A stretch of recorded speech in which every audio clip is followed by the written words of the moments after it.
इब्तिदा किया अल्लाह ताला के नाम से जो तना इबादत के लायक है। आप इस चीज़ की गवाही देते हैं मोहम्मद सल्लल्लाहु अलैहि वसल्लम उसके आखिरी नबी और रसूल हैं।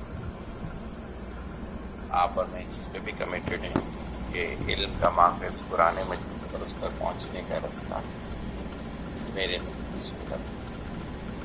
अल्हम्दुलिल्लाह अल्लाह का जितना शुक्र अदा किया जाए कम है कि अल्लाह ताला ने हमें ये तौफीक दी कि हम इल्म की महफिल लगाने में कामयाब हो रहे हैं। मैंने जब ये काम शुरू किए थे तो घर का सबसे छोटा था, मेरे पास अपॉर्चुनिटीज़ थी बहुत ज़्यादा, ना गमे दौरा था ना गमे जाना था। तो मैं सोचता था कि मुझे क्या करना चाहिए है। तो मैंने अपना सफ़र जो है वो बिल्कुल हज़रत इब्राहीम अलैहिस्सलाम की तरह शुरू किया कि जिससे रब राज़ी हो वो काम करना है। करते करते मुझे पता चला कि जन्नत में जो लोग जाएंगे तो उसमें जो तरतीब होगी वो नबी जाएंगे, फिर सहाबा जाएंगे, सहाबा के बाद जो तीसरे नंबर पे जाएंगे लोग वो इल्म वाले लोग। मैंने इसका मतलब ये है कि हमें इल्म वाला बनना चाहिए। वहाँ से सफ़र शुरू किया था जहाँ पता चलता था कि कहीं कोई किताब पर मौजूद है किसी लाइब्रेरी में, वहाँ चले जाते थे। पता चलता था किसी शख्स के पास कोई इल्म की बातें मौजूद हैं, उनसे रब्ता किया जाता था। पता चलता था कि मुल्क से बाहर है, अपनी जमा पूंजी लगाई जाती थी वो मंगवाने के लिए। ये सफ़र आज भी जारी है अल्हम्दुलिल्लाह। जितना अल्लाह का शुक्र अदा करूं कम है कि पूरी दुनिया से लोग आते भी हैं, रब्ता भी करते हैं। और अक्सर बेशतर जिनके लोड मेरे पे बहुत ज़्यादा होता है तो मैं उनसे ये कहता हूँ यार वहीं से कहीं से ये चीज़ें कर लो। तो उनका कहना ये होता है कि अपने अपने मुल्क में तो कंगाल लिया गया है। सजदे में गिरते हैं, शुक्र अदा करते हैं अल्लाह का कि ज़िंदगी रायगा नहीं गई, कुछ ना कुछ अल्लाह चाहेंगे तो आगे हिसाब से ही लेंगे। ये तमहीद जो बनाई मैंने इसके पीछे बहुत सारी चीज़ें हैं, लेकिन चंद चंद बातें सिर्फ करूँगा ताकि हम अपने टॉपिक पर भी आ सकें। आज एक न्यूज़ बीबीसी की मेरे सामने गुजरी, रिसर्च कर रहा हूँ तो जैसे मैंने बताया कि मेरी खुशी भी इल्म है, मेरा गम भी इल्म से रिलेटेड है, मेरी मोहब्बतें भी इल्म से रिलेटेड हैं, मेरी नफ़रतें भी इल्म से रिलेटेड हैं। तो इस वजह से जहाँ कहीं भी मेरी नज़र पड़ती है तो कोशिश यही होती है कि इसमें इल्म की बात कौन सी है। उस रिपोर्ट में लिखा हुआ था कि यूके के एक रिसर्च सेंटर ने एक सर्वे किया और देखा कि कौन से मुल्क के नौजवान नकम्मे और वो हैं नाअहल नहीं नकम्मे और गालिबन सुस्त, मेरा ख्याल से लिखा हुआ। तो मैंने उसका स्क्रीनशॉट ले लिया, मैं शायद बिटवीन दी लेक्चर आप लोगों को भेज दूँ स्क्रीनशॉट या बाद में भेज दूँगा। तो सर फहरिस्त पाकिस्तान निकला है। अफसोस होता है कि मुसलमान जो थे बनी इसराइल के बाद उनके बारे में ये चीज़ कही जाती थी। हमारा दीन जो है वो आगाज़ ही इससे होता है कि पढ़ इकरा बिस्मिल्लाह रब्बिकल अज़ीम। कलम की कसम खाई गई, मुझे नहीं लगता किसी और मज़हब या दीन में कलम की कसम खाई गई होगी।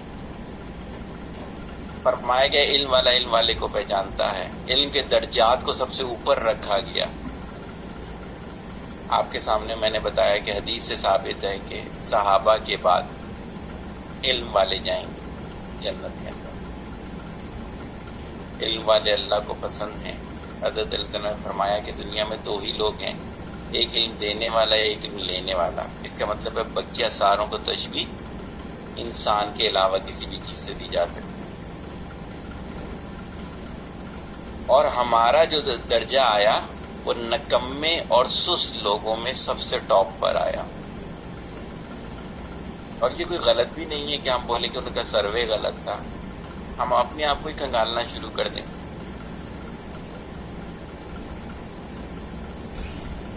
अगर मैं महीने के एवरेज अगर निकालूं तो गालिबन 500-700 लोगों को मैं ये काउंसलिंग के सेशन देता हूँ। बच्चा सेशन छोड़ दें, मेरे सिंपल ये कि जिन्होंने पर्सनैलिटी इम्प्रूव करनी है, तो उनमें 1% ऐसे हैं जो कि उनको कुछ करना है, उनको ग्रोथ लेनी है अपनी पर्सनैलिटी की। 99% जो हैं वो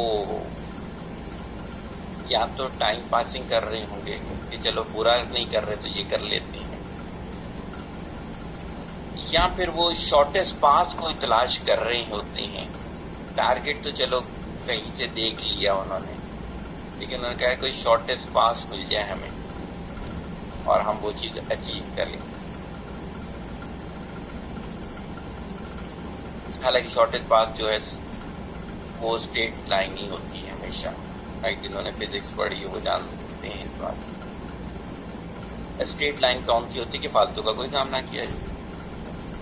याद होगा कई दफ़ा बात हो चुकी है, ख्वाहिशात जो हैं वो अल्लाह से दूर करती हैं लोग। तो ओवरऑल देखा जाए तो सो कॉल्ड हम 8वें लेक्चर पे पहुंच गए हैं, लेकिन अगर मैं आपसे कुछ भी पूछूं कि क्या रिवाइज किया था तो आपके पास 10,000 एक्सक्यूजेस, 10,000। आप ही में से बहुत से लोग कहते हैं जो आप लेक्चर रिकॉर्ड करते हैं उसकी आवाज़ क्लियर नहीं। आप ही में से बहुत से लोग कहते हैं कि 24 घंटे का दिन बहुत छोटा होता है। आप ही में लोगों में से बहुत से लोग कहते हैं कि हेल्थ इजाज़त नहीं देती। एक्सक्यूजेज हैं। आज के 10-15 साल के बाद आप एक्सक्यूजेज के साथ भी 15 साल गुजार देंगे और जो मेहनत करता हुआ आगे जा रहा होगा वो भी चला जाएगा, विदाउट एक्सक्यूजेज वाले भी पहुंच जाएंगे।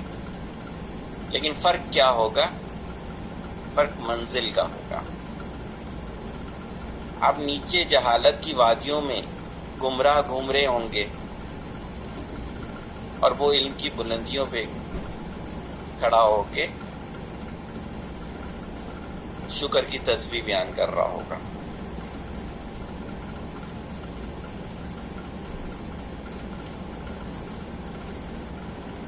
इन सब चीज़ों को देखते हुए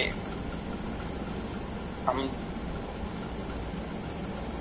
लोग जो हर साल एक सेशन लेके चलते हैं, एक सिलेक्टेड हमारा टारगेट होता है कि 7 मंथ के अप्रॉक्सीमेटली मैंने जहन बनाया हुआ होता है कि उसमें ख़त्म करना होता है। तो बड़े सिलेक्टेड टॉपिक लेके चलने होते हैं, 14 टॉपिक्स होते हैं मेरे। अब उसमें बहुत बड़ी चीज़ तो कवर नहीं की जा सकती, लेकिन एक बहुत अच्छी प्यास पैदा की जा सकती है ऐसे इल्म वालों के लिए जो कि ज़िंदगी में कुछ करके जाना चाहते हैं।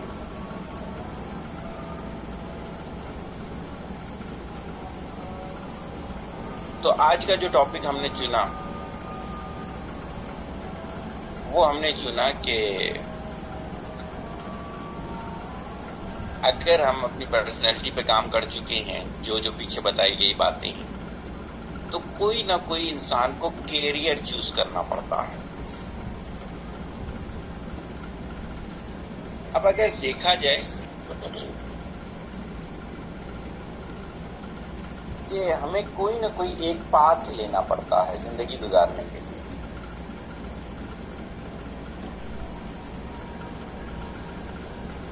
आप बहुत सारे रास्तों पर एक साथ नहीं चल सकते।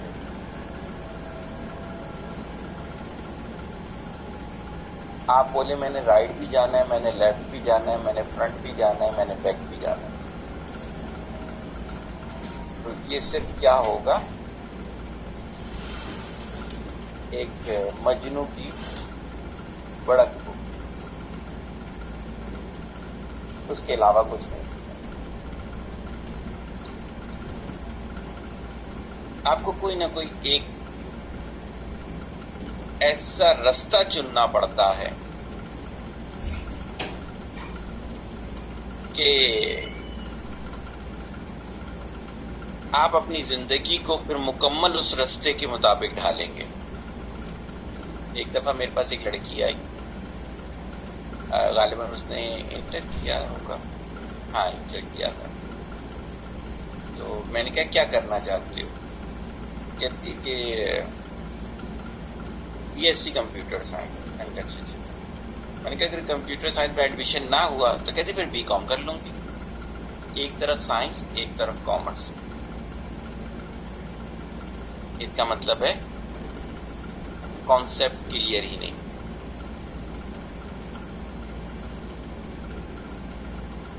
तो कैरियर जो होता है आपका,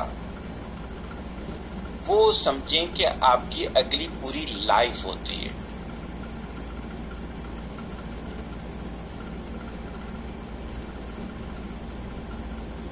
आपकी हैबिट्स उससे रिलेटेड होंगी, आपकी चॉइसेस उससे रिलेटेड होंगी, आपके डिसीजंस उससे रिलेटेड होंगे, आपकी फ्रेंडशिप उससे रिलेटेड होगी, आपकी बुक रीडिंग उससे रिलेटेड होगी। सिर्फ कैरियर इस तरह से नहीं चुना जाता कि यार आजकल जो है वो सीए का रिवाज ज्यादा है तो चलो सीए कर लेते हैं, चलो आजकल डिजिटल मार्केटिंग का रिवाज ज्यादा है तो डिजिटल मार्केटिंग कर लेते हैं, आजकल फैशन डिजाइनिंग का रिवाज ज्यादा है तो चलो फैशन डिजाइनिंग कर लेते हैं, आजकल क्रिकेट बहुत ज्यादा है तो चलो क्रिकेट कर लेते हैं।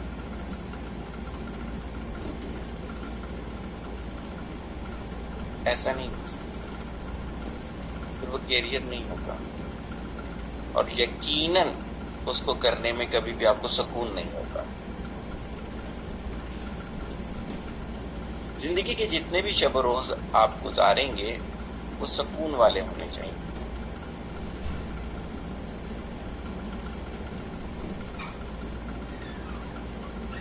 तो हर इंसान को वो सारे जो पीछे मेरे लेक्चर्स हैं वो करने के बाद इस लेवल पे आना कि अब डिसाइड कर लेना कि मैंने करना क्या है।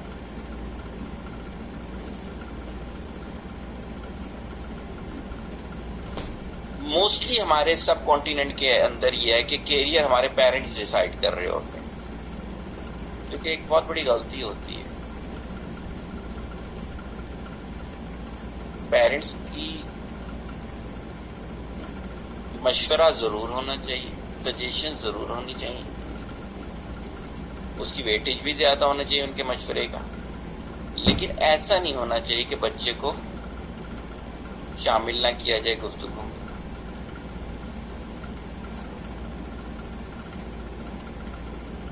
फिर बताया जाए कि तुम्हारे लिए ये कैरियर क्यों चूज किया। अभी एनईडी के डीन है, हमारे साथियों में से हैं वो, उनके बेटे का एडमिशन था तो उन्होंने मेरे को मैसेज डाला, कहते हैं यार भाई जब मैंने केमिस्ट्री चूज की थी तो अब्बू का नाम लेके कहता है कि अंकल से हमने मशवरा किया था, उन्होंने कहा था कि ऑर्गेनिक केमिस्ट्री में किया उन्होंने एमफिल मेरा ख्याल, ऑर्गेनिक केमिस्ट्री ले लें और अल्लाह का शुक्र है कि आज हम उस पर कामयाब हैं। तो आज हमारे बेटे की बारी है, तो अंकल नहीं है तो चले आप बता दें। मैंने कहा चलें आप बताएं, आप पेरेंट्स हैं उनके, क्या आप समझते हैं इतने अरसे में, क्या आपको लगा कि इसकी क्या वो है स्पेशलिटीज है।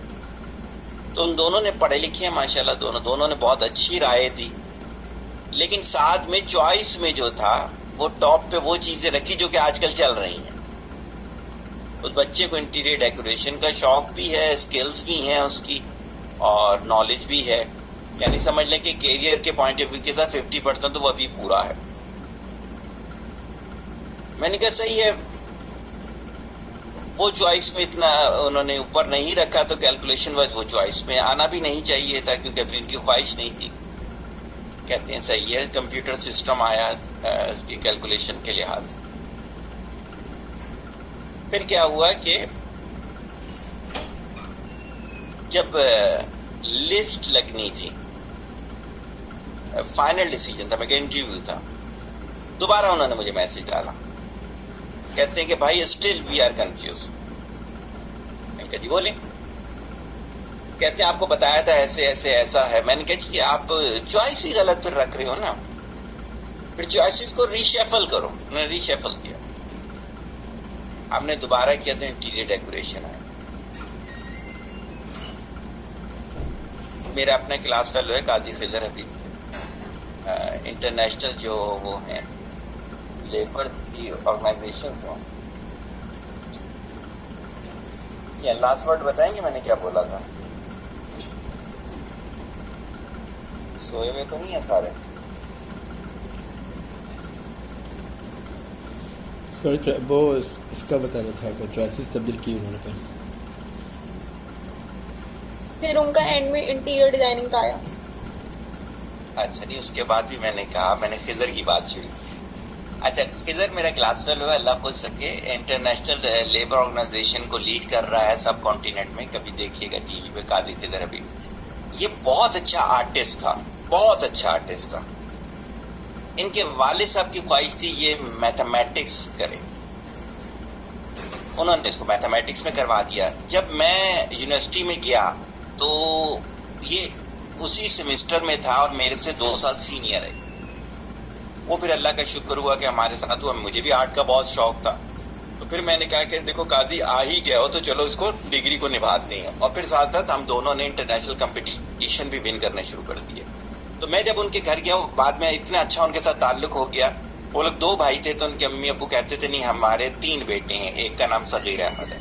इतना उनका कुर्बत होगी। तो मैंने उनके अब्बू से कहा एक दिन आपने गलत फैसला किया, इसको मैथ नहीं दिलवाने दिया। अगर आप इसको आर्टिस्ट बनने देते तो ये दुनिया का बहुत बड़ा नाम बनता। तो ये पेरेंट्स की कैरियर चूज करने के बारे में गलत ऑब्जर्वेशन। बहरहाल कैरियर समझ आया नहीं आया, अगर वर्ड कैरियर समझ में आ गया है तो मैं आगे चलना चाहूंगा, अगर नहीं समझ में आया तो मैं कुछ और भी बोल सकता हूं इस बारे में।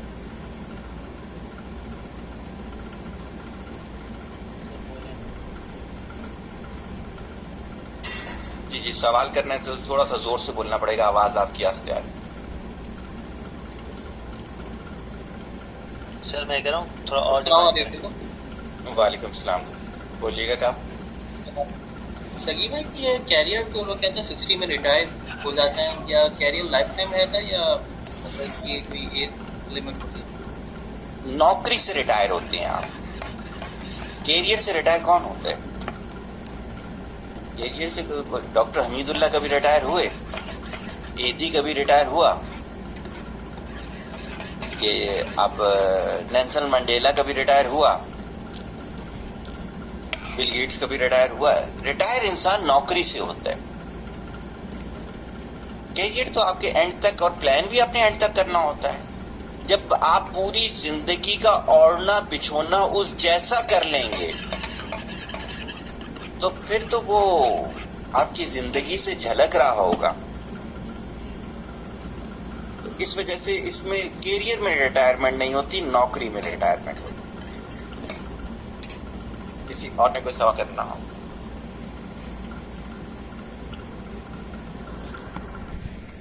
कैरियर हमें जी बोलिएगा। तो मैं कहता कैरियर को और डिफाइन करते हैं। क्या और डिफाइन? तो क्या हुआ कि आपने कैसे जिंदगी गुजारनी है इसको हमने कह दिया कैरियर, तय हो गया। अब क्या होता है जब हम जिंदगी गुजारने के रूप देखते हैं, जैसे मैंने कहा कि एक डॉक्टर का रूप है, एक इंजीनियर का रूप है, एक डिजिटल मार्केटिंग का रूप है, एक आपका वेब डेवलपर का रूप है, एक आपका पॉलिटिशियंस का रूप है, एक आपका स्पोर्ट्समैन का रूप है, और एक वो रूप भी है जो कि आज बीबीसी ने हमें बता दिया, एक निकम्मे इंसान का भी रूप है। वो आप में, और आप भी हो सकते हो, मैं भी हो सकता हूँ। इस पे कोई आप में से पर्सनल ये ना लेके मैं कि आप लोगों को मेंशन कर, मैं अपने आप को भी मेंशन करवाऊँ। अगर हम 24 घंटे का अपना स्केड्यूल देखें और रिपीट हो रहा हो तो हमें हुज़ूर सल्लल्लाहु अलैहि वसल्लम की बात याद रखनी चाहिए कि वो मोमिन है जिसके 2 दिन एक जैसे हैं। हमें ग्रोथ देखनी है, डेली बेसिस पे हमारी ग्रोथ क्या हो रही है। कोई ना कोई आपके पास ग्रोथ का पैमाना होना चाहिए है। कोई ना कोई फार्मूला होना चाहिए। देखिए, वर्ड समझें कि नकम्मा किसे कहते हैं, सुस्त किसे कहते हैं, क्या उन्होंने पैरामीटर, मैंने उसका क्वेश्चन नहीं देखा बीबीसी वालों का, लेकिन मैं समझ सकता हूं। कहते नहीं कि अपनी औलाद को अक्सर पेरेंट्स कहते हैं निकम्मे हो यार तुम, क्यों उन्हें कोई ग्रोथ ही नजर नहीं आ रही होती।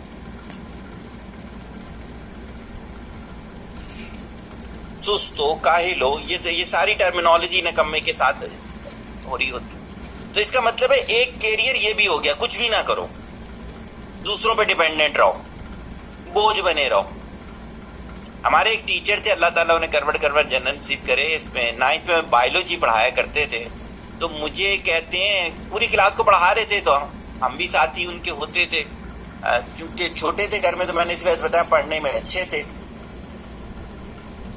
कहते हैं सगीर, मैंने अपनी 8th क्लास के बाद आज तक अपने अम्मी अब्बू से पैसे नहीं लिए थे। कहते हैं कि हमें ये था कि नहीं, साइंस के स्टूडेंट का क्या काम कि पेरेंट्स पर डिपेंडेंट हो जाए। और अल्हम्दुलिल्लाह मैं भी अपनी 9th क्लास से प्रोफेशनली पढ़ा रहा हूँ, प्रोफेशनली, हमेशा हेल्प की है, कभी लिए।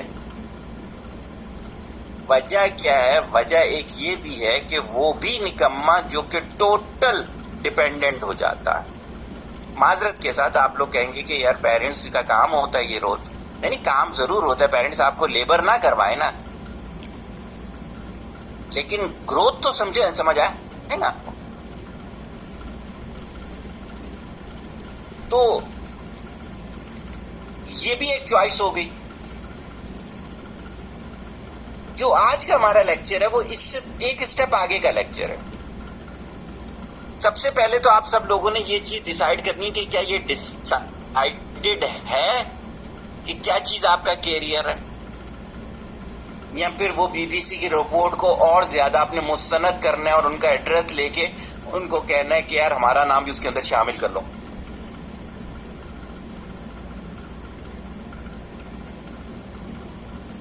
अगर ये चीज डिसाइडेड है तो अगला स्टेप आज का लेक्चर अब हो गया। अब आपने अपनी डेवलपमेंट को प्लान करना है। अब आपने देखना है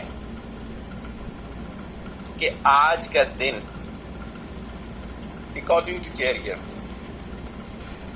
कहां होना चाहिए है।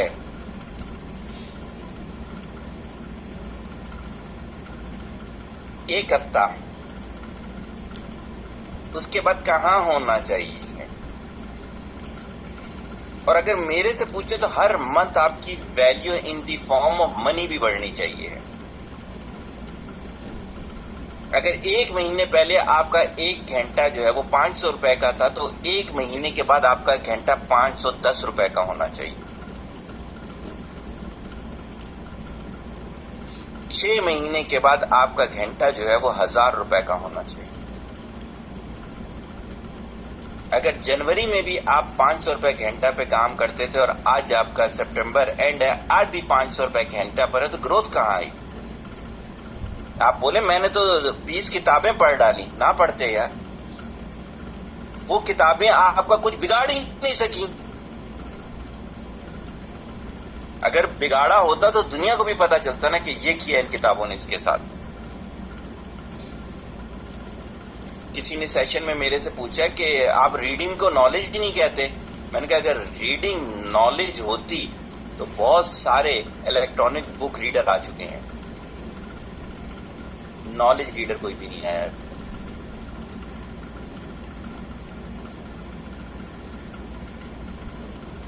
कहते हैं कि एक मशीन 100 ऑर्डिनरी पर्सन का काम कर सकती है, और बल्कि इससे भी आगे चले जाएं। अभी अभी ये जो नया वो है आटा आया है, देखिए मेरे जहन में आ जाएगा। मेरा स्टूडेंट जो है वो उनकी मार्केटिंग मैनेजिंग टीम में है, तो मेरे पास अभी थेरेपी करवाने आया था। तो कहता है पाकिस्तान का पहला आटा है जो कि पूरा ऑटोमेटिक मशीन पे है। कहते हैं सिर्फ उसको 2 बंदे उस पूरे प्रोसेस को डील कर रहे हैं। तो अब आप खुद सोच लें, फ्लोर मिल के तमाम मजदूरों को रिप्लेस कर दिया एक मशीन ने। 300 बंदों का काम अगर वो अकेली मशीन कर रही है, तो इसका मतलब है कि एक मशीन 300 ऑर्डिनरी बंदों को रिप्लेस कर सकती है, लेकिन दुनिया की आज तक कोई एक मशीन भी ऐसी नहीं बनी जो कि किसी एक्स्ट्रा ऑर्डिनरी बंदे को रिप्लेस कर सके। एक्स्ट्रा ऑर्डिनरी वो बंदा होता है जो कि अपनी ग्रोथ को लेके चलता है, जिसने वीकली मंथली टारगेट रखे होते हैं ग्रोथ के लिहाज से। टारगेट ये नहीं होता कि मैंने आज ना 10 घंटे सोना है, आज ना मैंने 10 दफा लाइट को ऑन ऑफ करना है। बहुत से लोग जब मुझे अपनी वो अचीवमेंट बता रहे होते तो एंड पे बिलीव मी मुझे ये कहने का दिल करता है यार ये भी तो लिखते तुम 3 दफा वॉशरूम गए थे, ये भी तो एक बहुत बड़ी अचीवमेंट है तुम्हारी। हाँ, उस शख्स के लिए वाकई में अचीवमेंट हो सकती है जिसका फालिज ज़्यादा जिस्म हो, जो 6 महीने से खुद वॉशरूम ना जा सका हो, तो वो क्या बिल्कुल अचीवमेंट हो। लेकिन अगर आपके आज़ाब जो है बिल्कुल सही काम करते हैं, फिर यार इन चीज़ों को कि मैंने लाइट भी ऑफ की थी, मैं बेड से उतरा भी था, ये सीवी पे नहीं लिखी जाती। सीवी पे आपका प्रैक्टिकल वर्क लिखा जाता है कि जो कि मुतासिर कुन हो। तो जो कैरियर डेवलपमेंट है उसमें आपके क्या होंगे, ब्रेकअप होगा जो कि आगे हम डिस्कस करेंगे पूरा, डेली वीकली मंथली होगा। उसके अंदर फिर क्या होगा कि क्या चीज पढ़ रहे हो, क्यों पढ़ रहे हो। अगर आप इमरान सीरीज का नॉवेल पढ़ रहे हैं और आप आईटी की ग्रोथ लिख रहे हो और उसके अंदर क्या हो कि मैंने इमरान सीरीज का नॉवेल पढ़ा था, यार उसका यहाँ ताल्लुक क्या है इमरान सीरीज के नॉवेल के आपके आईटी की ग्रोथ के अंदर। रिलेशंस लाजमन आपके उस कैरियर से होने चाहिए। आप बोलो मेरी हेल्थ इजाजत नहीं देती, तो भाई पिछले 3 लेक्चर पूरे के पूरे मैंने हेल्थ पे दिए थे यार।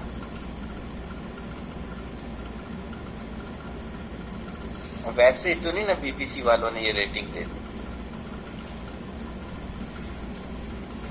तो डेवलपमेंट को इंशाल्लाह ताला आज हम कुछ पॉइंट्स के साथ डिस्कस करेंगे और हर पॉइंट पे हम आप लोगों की राय भी लेंगे। कुछ चार्ट भी मैंने निकाले हुए हैं, लेक्चर के बाद वो चार्ट्स आपको भेज दूंगा। और अगर इसमें कोई तरमीम मैंने नहीं की, जो कि मैंने एक छोटा सा फॉर्मेट बनाया हुआ अपने सामने, तो हो सकता है इसकी पीडीएफ बनाकर भी अभी लेक्चर के फौरन बाद मैं फॉरवर्ड कर दूँ। अभी तक जो बातें की मैंने, इसमें किसी ने कोई क्वेश्चन करना हो, सवाल आधा इल्म होता है, तो सवाल करें।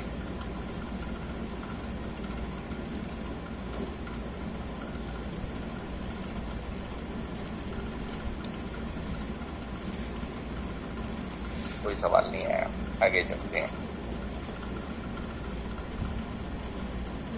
की पॉइंट्स, सबसे पहले कैरियर डिसाइड करना है, यानी कि फील्ड डिसाइड करनी है कैरियर के लिए। चाहे वो आप डिसाइड करें, चाहे वो आपके पेरेंट डिसाइड करें, कुछ भी हो, ऐसे नहीं हो सकता कि कभी आप डॉक्टर के उसकी प्रोफेशन की तरफ जाना चाहें, कभी आप मार्केटिंग की तरफ जाना चाहें, कभी किसी तरफ जाना चाहें, किसी एक को स्टडी के बाद। हाँ, बगैर स्टडी के जब करेंगे तो ऐसा ही होगा। स्टडी के साथ हो गया अगला स्टेप। सर एक सवाल, जी बोलिए। स्टडी से मतलब क्या, किन चीज़ों को फोकस करेंगे स्टडी में? मुख्तलिफ लोगों के कैरियर स्टडी करें। अगर आप बिल्कुल ब्लैंक हैं, यानी कि आपको बिल्कुल नहीं पता कि यार मुझे क्या करना है, तो आपके पास इसका मतलब है डेटा ही नहीं है। आप फिर क्या करें, डेटा जमा करें। आप देखें कि इसमें स्टीव जॉब की ऑटोबायोग्राफी पढ़ें तो आपको उस तरफ का समझ में आ जाएगा। आप जो है एफडीपी की पढ़ें तो आपको इस तरफ की समझ में आना शुरू हो जाएगी। बिल क्लिंटन की पढ़ेंगे, पॉलिटिशियंस की तरफ जाना शुरू हो जाएंगे। किसी सर्जन की पढ़ेंगे, सर्जरी की तरफ चले जाएंगे। आप रैंडम बोरो क्या करें, ऑटोबायोग्राफीज पढ़ना शुरू कर दें।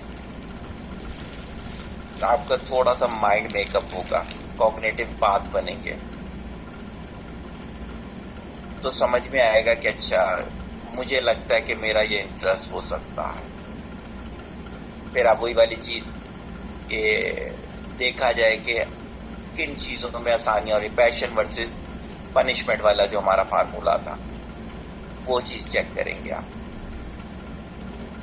फिर भी नहीं समझ में आता तो एक्सटर्नल हेल्प ली जाएगी। ऐसे काउंसलर होते हैं जिनके साथ बंदा उनका टाइम लेता है और उनके साथ ये चीजें डिस्कस करता है। जब ये वाली चीज हो जाएगी तो फिर उसका ब्रेकअप होगा, छोटे छोटे गोल्स बनाए जाएंगे उसके। जैसे मैंने कहा कि डेली बेसिस पे गोल्स बनाए जाएंगे, वीकली बेसिस पे गोल बनाए जाएंगे, टारगेट्स रखे जाएंगे। उन गोल्स की अचीवमेंट पे क्या हमारे अंदर चेंजेस आनी चाहिए वो लिखा जाएगा। उस चेंजेस आने से हमारे कैरियर की ग्रोथ में क्या फर्क पड़ेगा उनको लिखा जाएगा। ये जो हमारा हारिस बॉलर है, हारिस रऊफ, इसकी बहुत अच्छी पेस थी जब ये PSL में आया, लेकिन जब बायोमैकेनिक्स के स्पेशलिस्ट ने इसकी बॉडी देखी तो इसने कहा नहीं, अगर ये इसी पेस से और इसी बॉडी से बॉल करता रहा तो हद से हद हुई तो 6 महीने क्रिकेट खेल सकता है ये। इसके शोल्डर पे हमें थोड़ा सा वेट और लाना है। तो उन्होंने इसको वो एक्सरसाइज करवाई और वो टाइट की कि इसके शोल्डर पे ब्राउन फैट और आया। उससे इसकी स्पीड भी कंट्रोल्ड हुई है और लॉन्ग लास्टिंग भी हो गई। ये गोल इस तरह से रखे जाएंगे, ऐसे नहीं रखे जाएंगे। मैंने जैसे अभी ये काम आपने जो है सर्जरी में कोई टारगेट अचीव करना है और आप मुताला पाकिस्तान की किताबें पढ़ने लगे हुए हो। रिलेशनशिप होगा और उसको बाकायदा वीकली बेसिस पे एनालाइज किया जाएगा। अचीव हो गया तो क्यों हो गया, अचीव नहीं हुआ तो क्यों। तो कैरियर चूज करने के बाद पहली चीज हो गई सेट द गोल्स।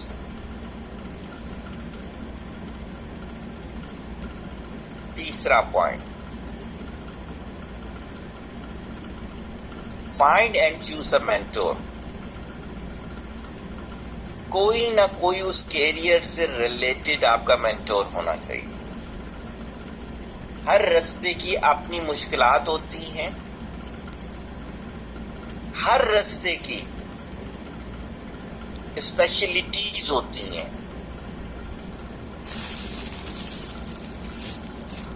वो सिर्फ किताबें पढ़ने से नहीं आती।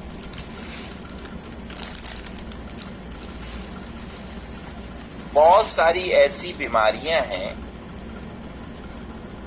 जो किताबें जो कह रही हैं वो उससे बहुत 180 के करीब मैं कहूंगा डिफरेंस होता है, 180 डिग्री का डिफरेंस है।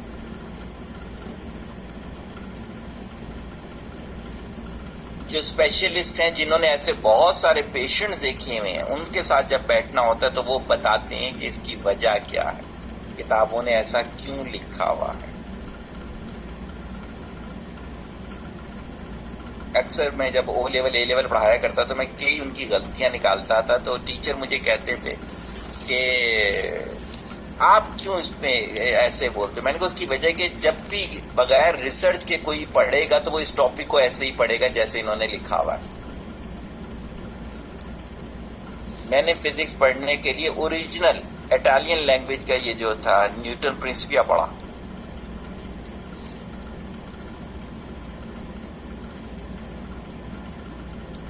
क्या होगा जब आप मेंटोर चूज करेंगे, जैसे भी मैंने हारिस रऊफ की बात बताई, तो वो बताएगा कि आपकी हेल्थ इस गोल को अचीव करने के काबिल भी है या नहीं है। अगर नहीं है तो फिर कैसे आपने अपनी हेल्थ को इंप्रूव करना है। प्रेजेंट जो आपकी स्किल्स है और जो इस गोल को अचीव करने के लिए स्किल चाहिए होती है, ये गैप फिल कैसे होगा।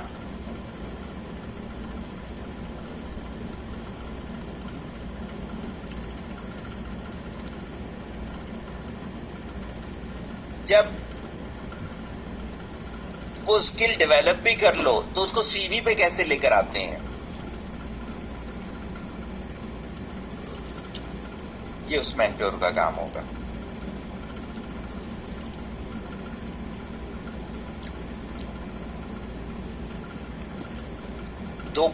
तीन पॉइंट बता दिए मैंने।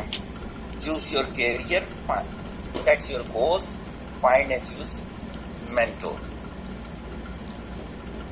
अब आ जाएगा identify your skills and interest, passion versus punishment भी इसके अंदर आ जाएगा, और how do you find your skills वाले हमारे दोनों लेक्चर्स के अंदर आ जाएगा। अगर आज से पहले अगर आपने इस तरीके से कभी अपना कैरियर नहीं चूज किया तो यकीन करें क्या होगा, जब आप इस फार्मूले पे अपने आप को अप्लाई करेंगे तो आपको लगेगा आपकी तो कोई स्किल्स ही नहीं डेवलप हुई नहीं। उसकी चीज मैंने जो शुरू में बताई ना, वो इस तरह से होती जब इंसान घर से निकले और टारगेट वेल डिफाइन ना हो कि कहाँ जाना है, तो फिर इंसान ऐसे ही घूम फिर के आ जाता है, कुछ भी अचीव नहीं कर सकता।